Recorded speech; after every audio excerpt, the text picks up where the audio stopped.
Halo semuanya, hari ini kita akan mempelajari tentang teori asam basa. Nah, teori asam basa terbagi menjadi 3. Yang pertama dia ada asam basa Arrhenius, yang kedua ada asam basa Bronsted-Lowry, dan yang ketiga ada asam basa Lewis. Nah, yang pertama tadi adalah asam basa Arrhenius, dan itu yang akan kita pelajari pertama. Asam basa Arrhenius. Oke. Nah, apa pengertian asam dan basa menurut Arrhenius? Menurut Arrhenius, asam adalah zat atau spesi yang menghasilkan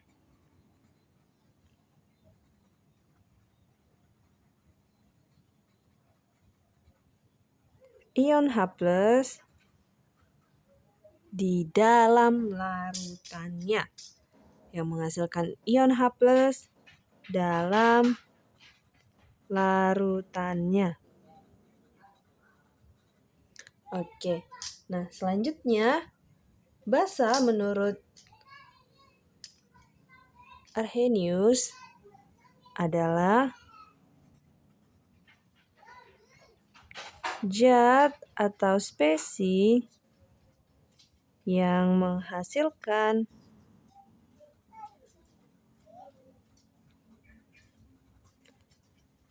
ion OH- dalam larutannya.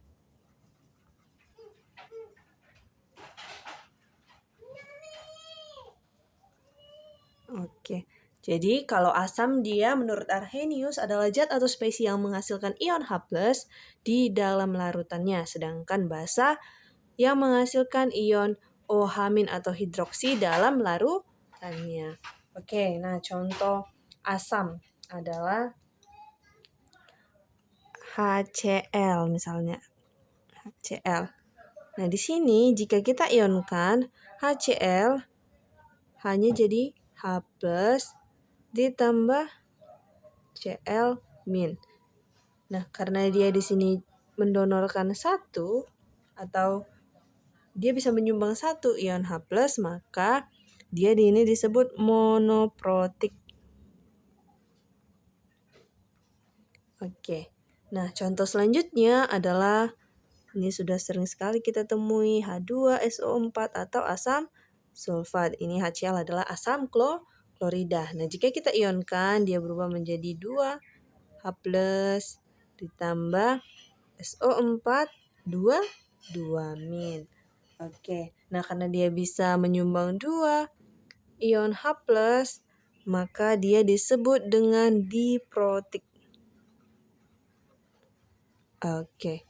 Nah, selanjutnya untuk contoh dari basa. Contoh dari basa. Kita ambil contoh natrium hidroksida. Nah, jika kita ionkan, Na berubah menjadi Na+ ditambah OH. Oke. Selanjutnya CaOH 2 kali. Jika kita ionkan, Ca berubah menjadi ion 2+ ditambah 2OH-. Oke. Nah, jadi kalau dia asam, dia itu H+ biasanya kalau untuk asam basa Arrhenius. Jadi kalau dia OH- maka atau hidroksi, maka dia adalah basa. Nah, berikut adalah teori asam basa menurut Arrhenius. Nah, selanjutnya kita masuk kepada teori asam basa menurut Bronsted-Lowry. 2. Asam basa Bronsted-Lowry. Oke, mohon maaf sebelumnya tadi terpotong. Nah, jadi asam basa Bronsted-Lowry ini sering dikenal dengan asam basa konjugasi.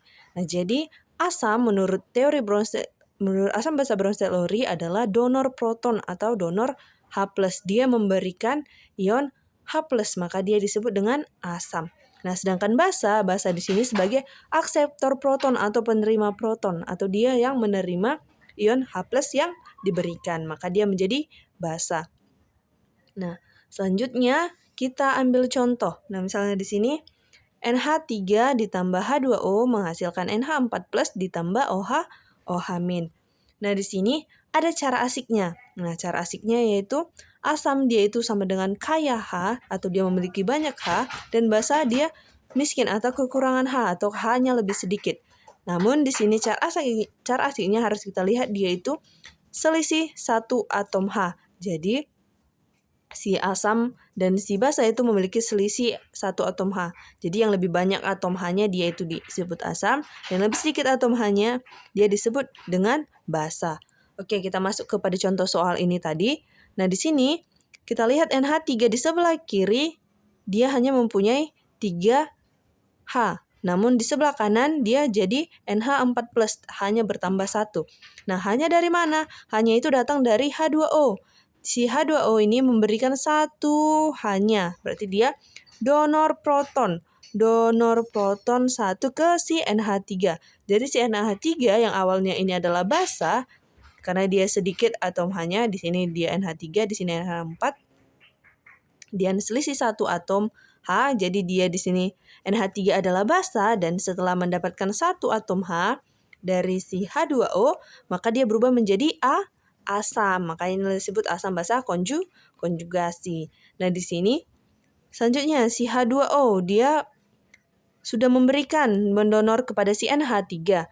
Jadi dia berubah menjadi OH-. Jadi dia yang pertamanya adalah asam karena dia donor proton, berubah menjadi basa setelah dia memberikan 1 atom H-nya kepada si NH3. Jadi si NH3 di sini basa, si H2O di sini asam, namun setelah memberikan 1 atom H-nya kepada NH3, NH3 berubah menjadi NH4+ dan dia menjadi asam, dan si H2O setelah memberikan dan kekurangan 1 dia menjadi OH-, dia berubah menjadi basa. Begitulah asam basa menurut Bronsted-Lowry. Nah, selanjutnya kita masuk ke contoh lain. Misalnya ada H3PO4 atau asam fosfat. Nah, jadi ini dia asam fosfat. Dia di sini adalah asam. Namun, jika kita memberi atau kita buat asam konjugasinya, jika dia memberi satu atom H-nya, maka dia berubah menjadi H2PO4. Tapi karena dia sudah memberi, jadi dia kekurangan di sini. Tadi di sini tidak ada ionnya, di sini H2PO4-. Oke. Nah, dia di sini berubah menjadi basa. Karena dia sudah kekurangan, sudah sedikit hanya. Sudah kehilangan 1 H. Nah, jadi jika kita misalkan ini pertama dia ini pertama adalah asam, jika kita buat konjugasinya lagi, nah jika ini kita ibaratkan lagi dia asam, kita ubah jadi asam. Nah, jadi jika dia berkurang 1 lagi ion H-nya, maka dia berubah menjadi, karena hanya udah berkurang 1, jadi tinggal 1 ya, HPO4. Nah, jadi ininya tadi jadi cuman dari 1, jadi dia menjadi 2. Jadi 2 negatif. Jadi HPO4 negatif. Oke. Nah, di sini dia tadi pertama. Jadi dia di sini adalah basa. Nah, dia jadi basa karena dia berkurang ion atau ion hanya sedikit. Jadi kita misalkan lagi dia ini asam. Kita misalkan dia asam. Jika kita kita berikan lagi hanya, kita kurangi lagi hanya, berarti dia sisa PO-nya saja, PO 4 atau pos 4. Jadi dia dari 2 min berubah menjadi 3 min. Jadi dia PO 4, 3 min. Nah, ini merupakan bahasa konjugasi. Oke, jadi ini terakhir karena hanya sudah habis. Nah, kita misalkan contoh lagi. Contoh lagi H2SO4 atau sering kita dengar dia adalah asam sulfat. H2SO4 ini merupakan asam. Jika kita uraikan hanya lagi jadi sisa HSO4, tadi tidak ada minnya karena sudah memberikan 1 maka dia jadi -1. Nah, dia di sini pertama basa dan dia adalah basa setelah diberikan 1, setelah dia mendonorkan 1 protonnya maka dia menjadi basa. Nah, jadi kita misalkan dia ini asam lagi seperti yang di atas tadi, kita buat lagi. Jadi SO4 2 min. Nah, ini merupakan bahasa konjugasinya. Oke. Nah, cara asiknya di sini ada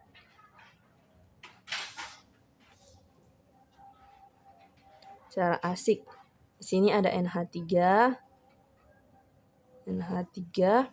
Nah, jika dia ke kiri, ini jika dia ke kanan. Nah, kalau dia ke kiri, jadi NH4+. Jadi sini, jika ini naik 1, ini turun 1. Nah, jika dia naik 1 jadi NH4+, jika dia turun 1 jadi NH2 min. Oke. Nah, jadi di sini dia NH3, dia kalau di kiri ini dia bersifat asam, di kanan dia bersifat basa. Jadi NH3+ ini bersifat amfoter karena dia bisa bersifat basa dan juga bersifat asam. Nah, kalau dia bersifat dia bisa bersifat asam dan basa, maka reaksinya adalah amfiprotik. Oke. Nah, jadi H2SO4 dan H3PO4 ini atau asam fosfat ini merupakan amfoter karena dia bisa bersifat asam dan juga basa. Jadi asam fosfat dan asam sulfat dan juga NH3 dia ini bersifat amfoter. Nah, yang ketiga dia ada asam basa Lewis. Ketiga, asam basa Lewis. Nah, asam basa Lewis ini berbeda dengan asam basa Bronsted-Lowry. Kalau tadi di asam basa Bronsted-Lowry, asamnya itu donor proton, sedangkan basa akseptor proton. Kalau di asam basa Lewis, asamnya itu adalah akseptor PEB. Akseptor PEB. Apa itu PEB? Kalau kalian tahu PEB di ikatan kimia adalah pasangan elektron bebas karena dia ini asam basa Lewis. Berarti kalau basa dia donor PEB. Nah, PEB sudah tahu kan pasangan elektron bebas. Pasangan elektron bebas. Oke. Nah, kita ambil contoh NH3 dan BF3. NH3 dan juga BF3. Nah, NH3 atom pusatnya adalah N. Karena N pusat itu sendiri kalau diingat pembelajarannya sebelumnya. Hanya ada 3. Oke. Si B juga begitu. B-nya 1, F-nya ada 3. Oke. Nah, di sini si N itu golongan 5. Berarti ada 5. Si H punya 1. Jadi ini 1. Oke. Nah, di sini selanjutnya si B. Ini adalah golongan 3. Berarti 3. Si F dia golongan 7. 1.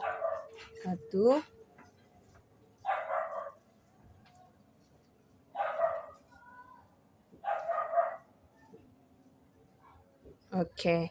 Nah, di sini dapat kita lihat mana yang punya PeB. Nah, ini si N punya satu pasangan elektron bebas. Maka NH3 ada menurut asam basa Lewis. Sekali lagi, NH3 menurut asam basa Lewis merupakan asam.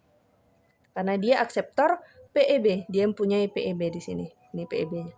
Sedangkan BF3 dia tidak mempunyai PeB. Nah, semua berikatan. Jadi, si BF3 merupakan basa menurut menurut asam basa Lewis.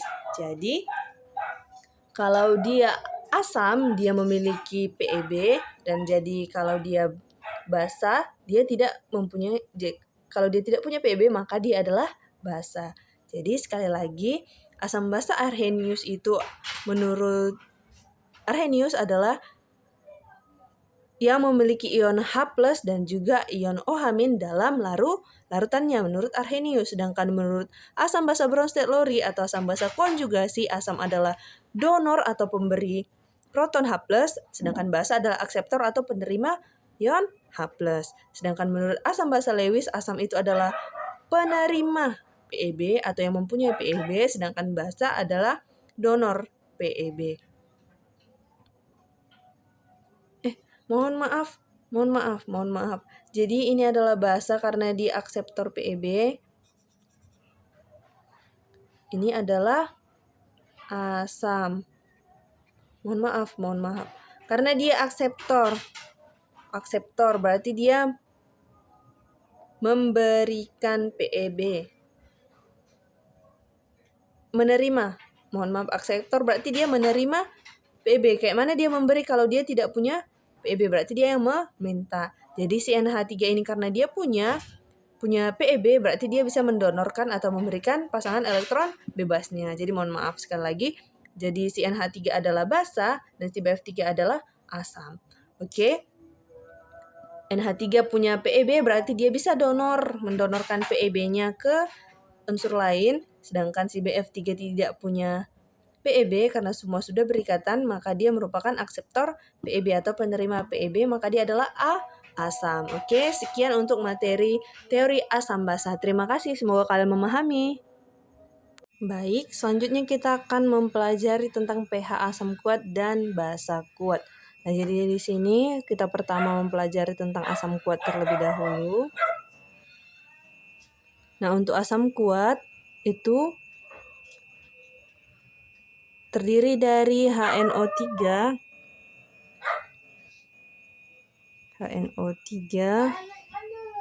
atau asam nitrat.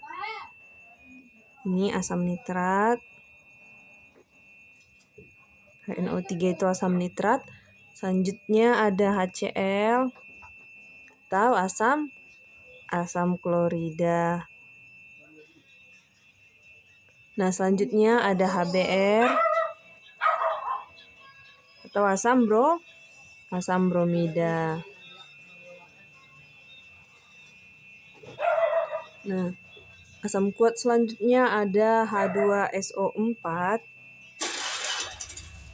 atau asam sulfat. Oke, yang selanjutnya ada asam iodida atau Hi. Asam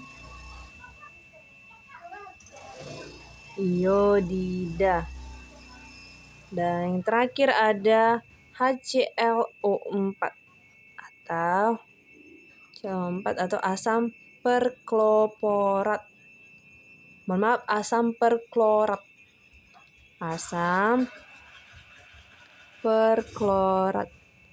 Oke, jadi terdapat 6 asam kuat, yaitu HNO3, HCl, HBr, H2SO4, Hi, dan HClO4.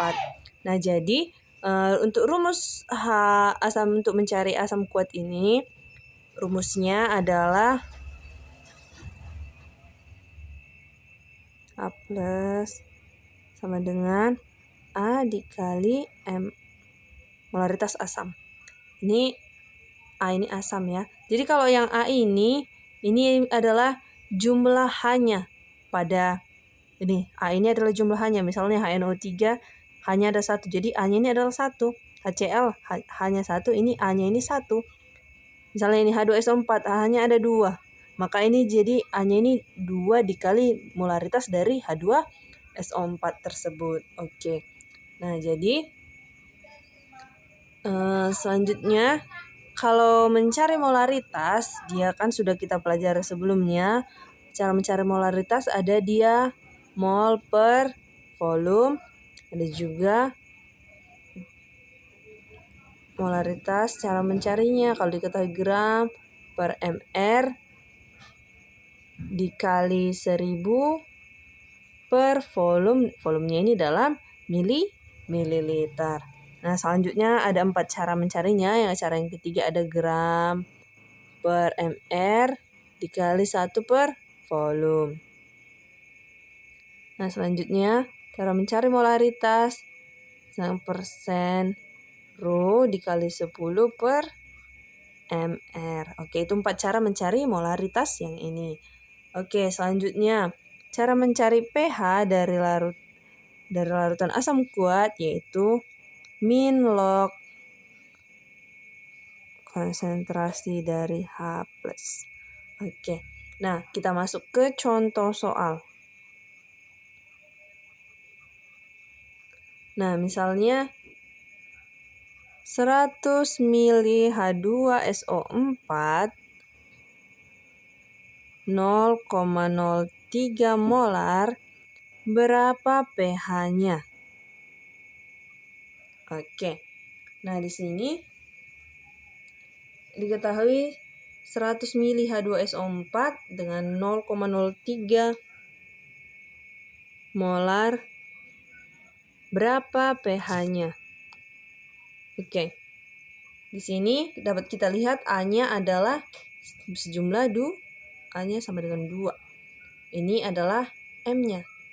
Kalau 0,03 molar bisa kita ubah menjadi 3 kali 10 pangkat minus 3 karena 3 di belakang koma. Maka dia 3 kali 10 pangkat minus 3 pangkat min 3. Nah, selanjutnya kita tidak perlu mencari molaritasnya lagi karena sudah ada 0,03 molar. Nah, kita langsung masuk ke rumus yang ini. Konsentrasi H+ sama dengan A dikali molaritas asamnya. Nah, jadi sama dengan hanya ada 2, berarti 2.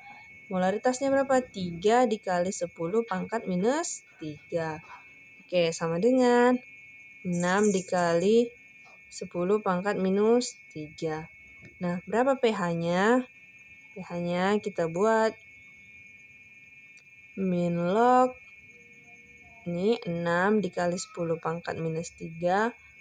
Maka dia hasilnya 3 min log 6. Oke, inilah hasilnya. Nah, misalnya kita buat contoh soal yang lain. Kita buat di sini saja ya. Kita buat misalnya H2SO4 sebanyak 9,8 gram dilarutkan sampai volume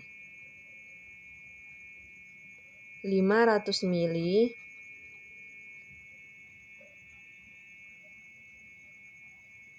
Berapa pH-nya? Diketahui MR-nya sama dengan 98 di soal. Oke, karena ini molaritasnya belum diketahui, maka kita cari molaritasnya terlebih dahulu.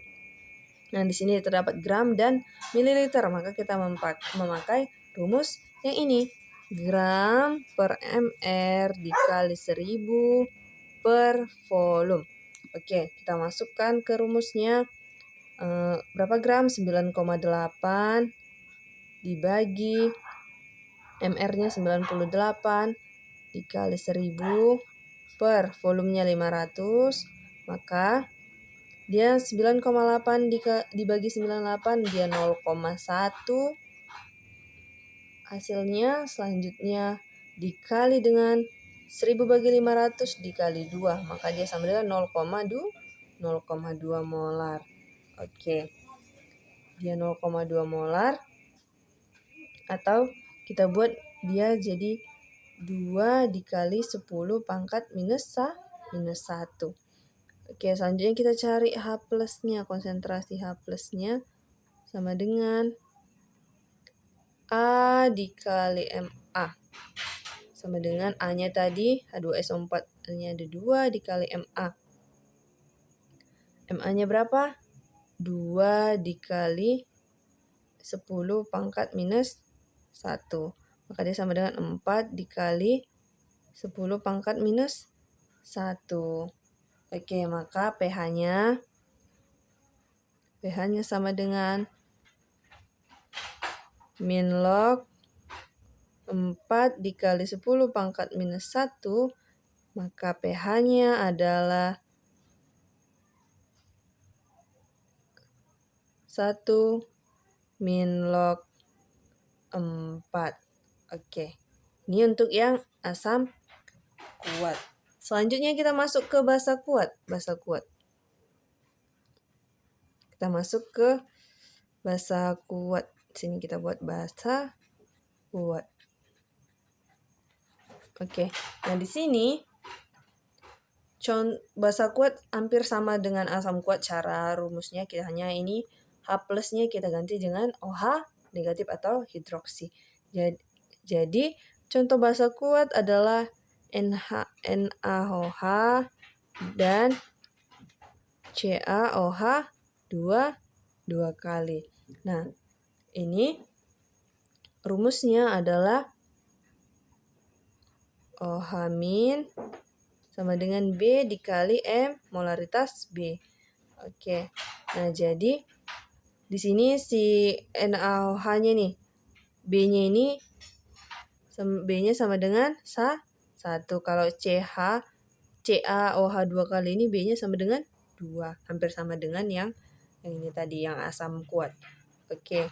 Nah, jadi di sini untuk mencari pH-nya, pH sama dengan, untuk mencari pH-nya, pH ditambah pOH sama dengan 14.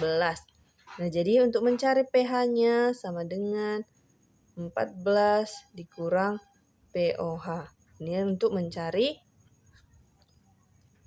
mencari basa kuatnya. Jadi untuk cara pengerjaannya hampir sama, namun di pH-nya nanti dia 14 dikurang hasil dari ini tadi.